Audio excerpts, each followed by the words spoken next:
जरा कल्पना कीजिए, अगर फेडरल रिजर्व जैसे शक्तिशाली संस्थान पर किसी एक नेता का पूरा नियंत्रण हो जाए, तो आपकी मेहनत की कमाई, बैंक में जमा हर रुपया और रोजमर्रा की चीजों की कीमतें एक पल में बदल सकती हैं। आपकी आर्थिक आजादी खतरे में पड़ सकती है और देश की साख भी डगमगा सकती है।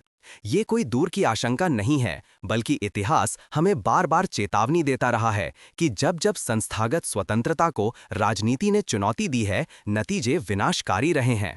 इसी माहौल में फेडरल रिजर्व गवर्नर लीसा कुक पर ट्रंप प्रशासन ने बड़ा आरोप लगाया है, मॉर्गेज फ्रॉड का। उनका कहना है कि कुक ने अटलांटा की अपनी संपत्ति को गलत तरीके से प्राइमरी रेजिडेंस बताया, लेकिन रॉयटर्स की रिपोर्ट और वॉल स्ट्रीट जर्नल के दस्तावेज बताते हैं कि वर्ष 2021 में कुक ने उसी संपत्ति को वेकेशन होम यानी छुट्टियों का घर लिखा था। इसका मतलब है कि आरोपों की बुनियाद खुद ही हिल रही है। ये विवाद सिर्फ लिसा कुक की प्रतिष्ठा या नौकरी का नहीं है। असली खतरा फेडरल रिजर्व की स्वतंत्रता पर है। अगर राजनीतिक ताकतें ऐसे संस्थानों को डगमगा दें, तो महंगाई, ब्याज दरें और देश की अंतर्राष्ट्रीय साख सब कुछ खतरे में पड़ सकता है। तो क्या ये विवाद सच में धोखाधड़ी है या अमेरिकी लोकतंत्र के आर्थिक स्तंभ को कमजोर करने की रणनीति?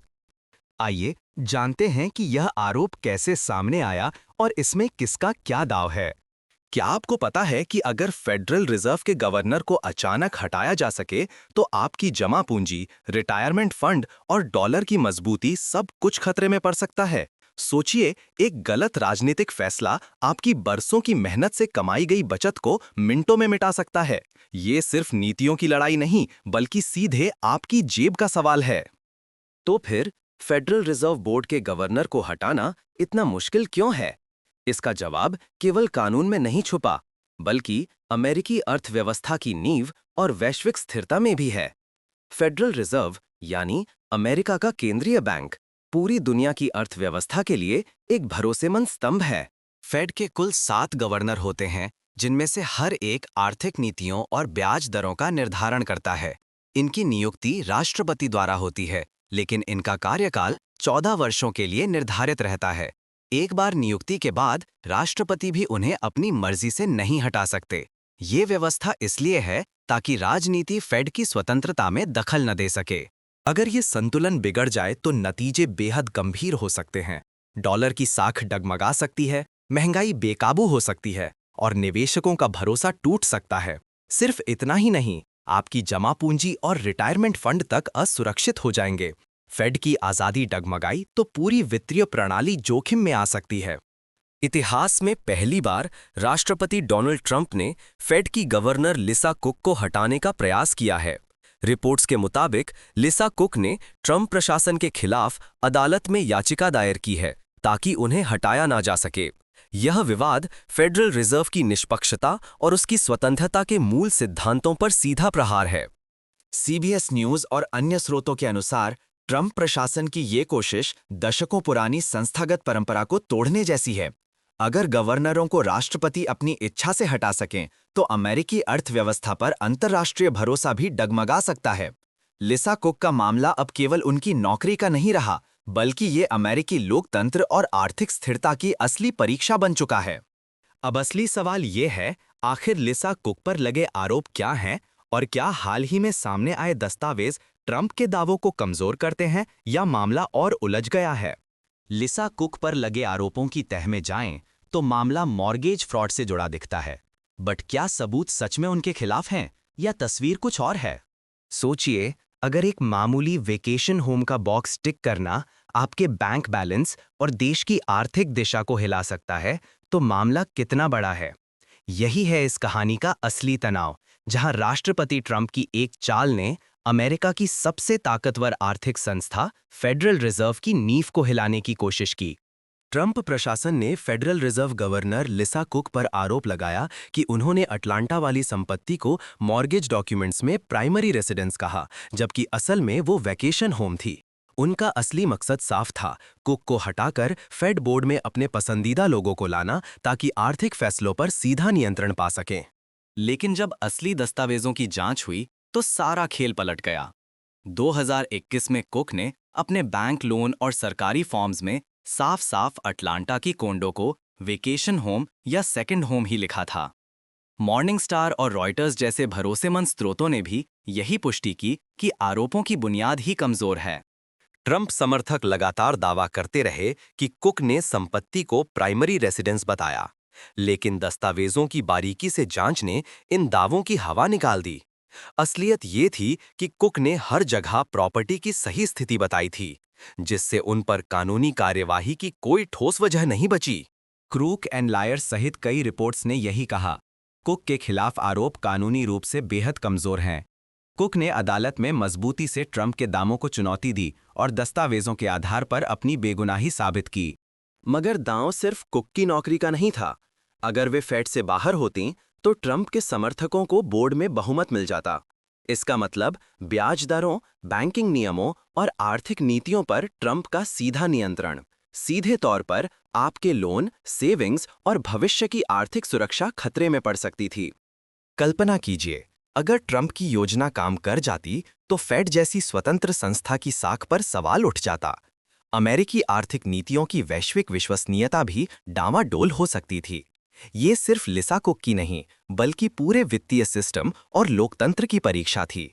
क्या सत्ता अपने फायदे के लिए नियम बदल सकती है? आखिरकार वही वेकेशन होम वाला बॉक्स सच की जीत का सबूत बन गया।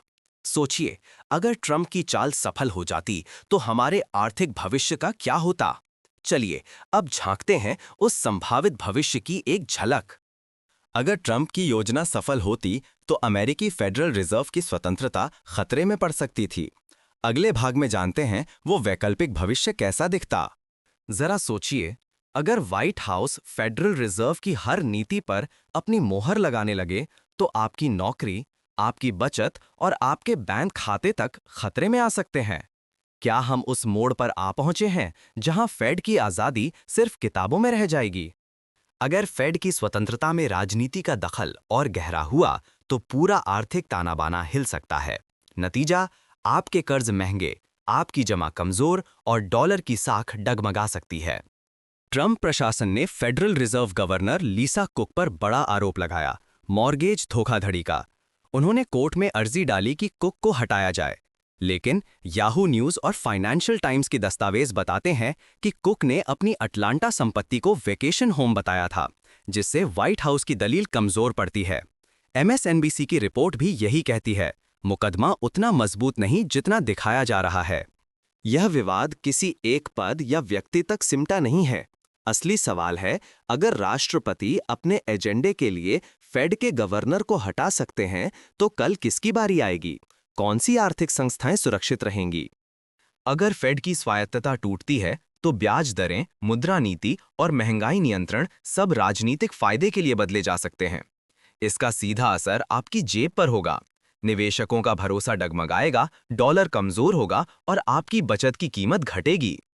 केन ग्रिफिन जैसे बड़े निवेशक पहले ही चेतावनी दे चुके हैं, अगर फेड की साख एक बार डगमगाई तो दोबारा पाना लगभग नामुमकिन है। फेड की आजादी में सेंध सिर्फ एक संस्था नहीं, बल्कि पूरे अमेरिकी आर्थिक ढांचे को खतरे में डाल सकती है। इसलिए फेड की स्वतंत्रता सिर्फ नीति निर्माताओं का मसला नहीं, ये आपके लिए भी निर्णायक है। आपकी बचत, आपके लोन और आपका भविष्य निष्पक्ष सोच से तय होना चाहिए, ना कि किसी नेता की मर्जी से। अब बड़ा सवाल, इस पूरे विवाद से हम क्या सीख सकते हैं? क्या आम लोग और निवेशक अपने लिए कोई सबक निकाल सकते हैं? आइए जानते हैं कि ये घटनाएं हमारी रोजमर्रा की जिंदगी और निवेश के फैसलों को कैसे प्रभावित कर सकती हैं। क्या हमें सतर्क हो जाना चाहिए? क्या आपने कभी सोचा है कि झूठे आरोप आपके पैसे, नौकरी और देश की इज्जत को कितनी जल्दी खतरे में डाल सकते हैं? आज अगर ऐसी साजिशें न टाली जाएं, तो कल आपकी मेहनत, भविष्य और सुरक्षा सब कुछ दांव पर लग सकता है। यही दांव इस बार भी लगा था। फेडरल रिजर्व गवर्नर लिसा कुक पर ट्रंप प्रशासन ने मॉर्गेज फ्रॉड का आरोप लगाया। लेकिन असल दस्तावेज बताते हैं कि कुक ने अपनी अटलांटा संपत्ति को हमेशा वेकेशन होम या सेकंड होम ही बताया, कभी मुख्य निवास नहीं। स्टार ट्रिब्यून के मुताबिक उनके खिलाफ आरोप साबित नहीं हो सके। वहीं हाउसिंग वायर ने साफ लिखा, कुक ने लोन फॉर्म में संपत्ति का इस्तेमाल छुट्टियों के घर के रूप में ही दर्शाया और कोई धोखाधड़ी नहीं मिली। ये सिर्फ कागजी गलती नहीं, ये एक बड़ा सवाल है। जब तक सच्चाई और पारदर्शिता जांच का हिस्सा हैं, तब तक कोई भी ताकतवर व्यक्ति या सरकार झूठे आरोपों के सहारे संस्था की नींव नहीं हिला सकती। अगर हमने जांच, ईमानदारी और पारदर्शिता को नजरअंदाज किया, तो भविष्य में कोई भी सरकार या ताकतवर व्यक्ति निजी फायदे के लिए नीतियां बदलवा सकता है, चाहे उसकी बुनियाद झूठ पर ही क्यों ना हो। ऐसी घटनाएं सिर्फ एक गवर्नर की नौकरी नहीं, बल्कि आपकी आर्थिक सुरक्षा, देश की प्रतिष्ठा और अंतर्राष्ट्रीय विश्वास पर सीधा वार करती हैं। यह विवाद दिखाता है कि लोकतांत्रिक संस्थाओं में पारदर्शिता और तथ्य कितने जरूरी हैं। अगर हम आंखें बंद कर लें, तो कल आर्थिक नीतियां झूठे इल्जामों पर बन सकती हैं, और तब नुकसान सिर्फ एक व्यक्ति का नहीं, हम सबका होगा। अब सवाल उठता है, क्या ऐसी साजिशें रुकेंगी या ये सिलसिला चलता रहेगा? आगे की कड़ी में जानिए कि इस मामले के बाद नीति और संस्थाओं की साख पर क्या असर पड़ा। कल्पना कीजिए, अगर आपकी मेहनत की कमाई सिर्फ नेताओं की राजनीति के फैसलों पर निर्भर हो जाए, क्या तब भी आप चैन की नींद सो पाएंगे?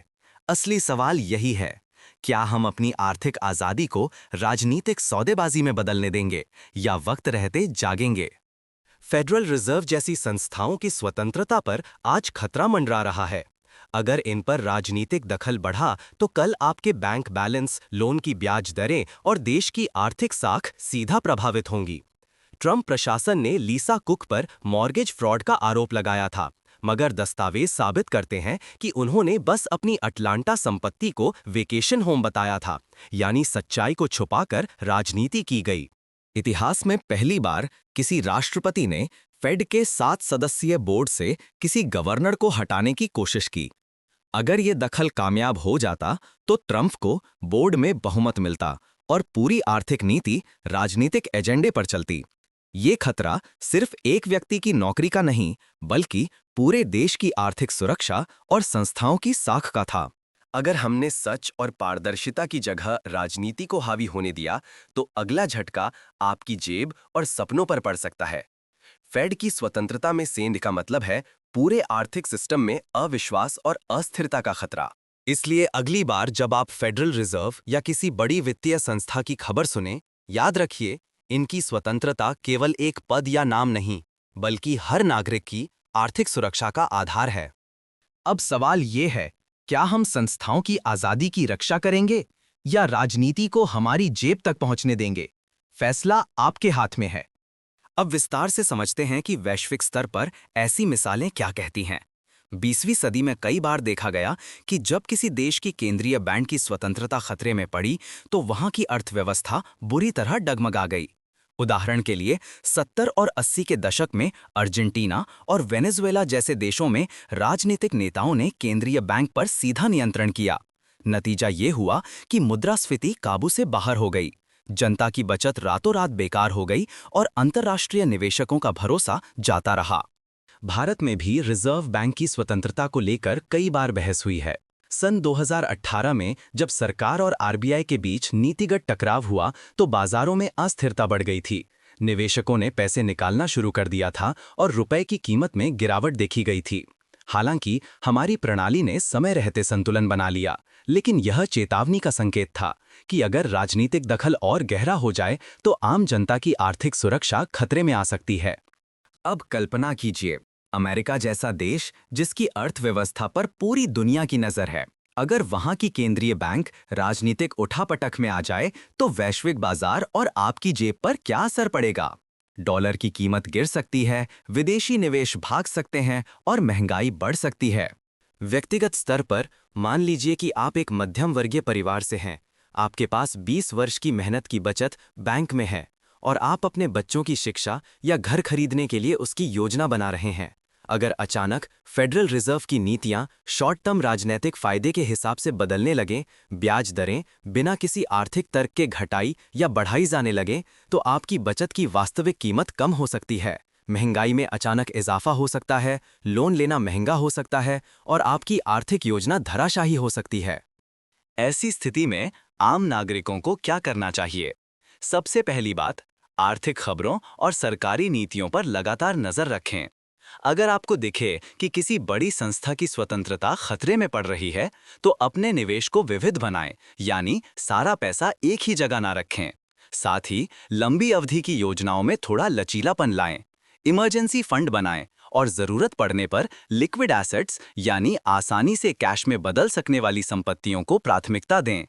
दूसरी बात, अगर आप शेयर बाजार या म्यूचुअल फंड में निवेश करते हैं, तो राजनीतिक जोखिमों को भी ध्यान में रखें। अमेरिका जैसे देश में फेड की स्वतंत्रता पर संकट का मतलब है कि अंतर्राष्ट्रीय बाजारों में बड़ी हलचल आ सकती है। ऐसे में अपने फाइनेंशियल एडवाइजर से सलाह लें और पोर्टफोलियो को समय-समय पर रीबैलेंस करें।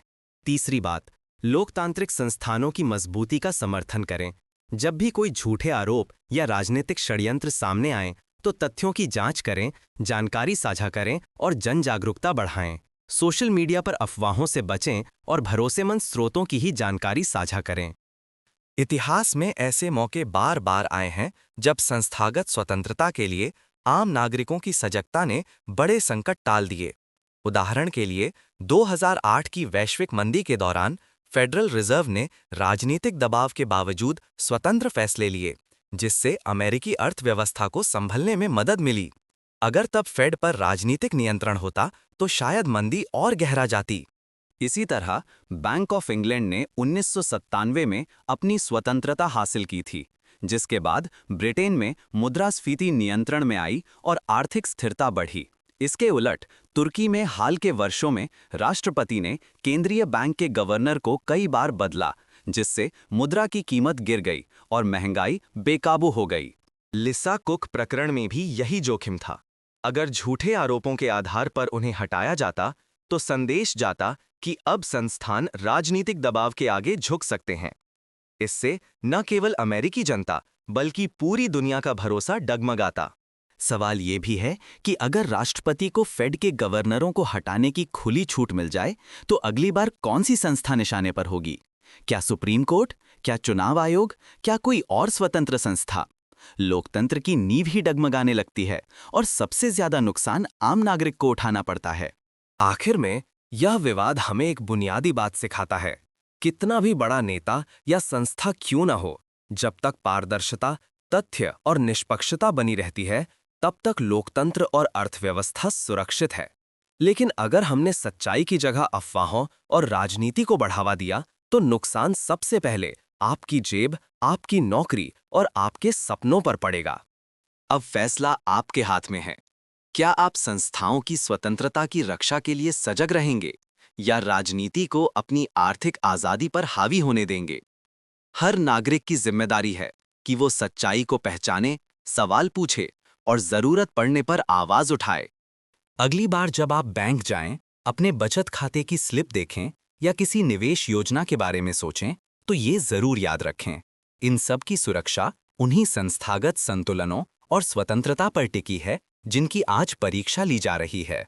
इतिहास से लेकर आज तक अमेरिका, भारत, ब्रिटेन और दुनिया के अन्य देशों का अनुभव यही कहता है, आर्थिक संस्थाओं की स्वतंत्रता ही आपकी स्थिरता, समृद्धि और सुरक्षा की असली गारंटी है। फैसला आपका है। क्या आप निष्पक्षता और पारदर्शिता के साथ हैं या राजनीति के हाथों अपनी आर्थिक आजादी सौंप देंगे?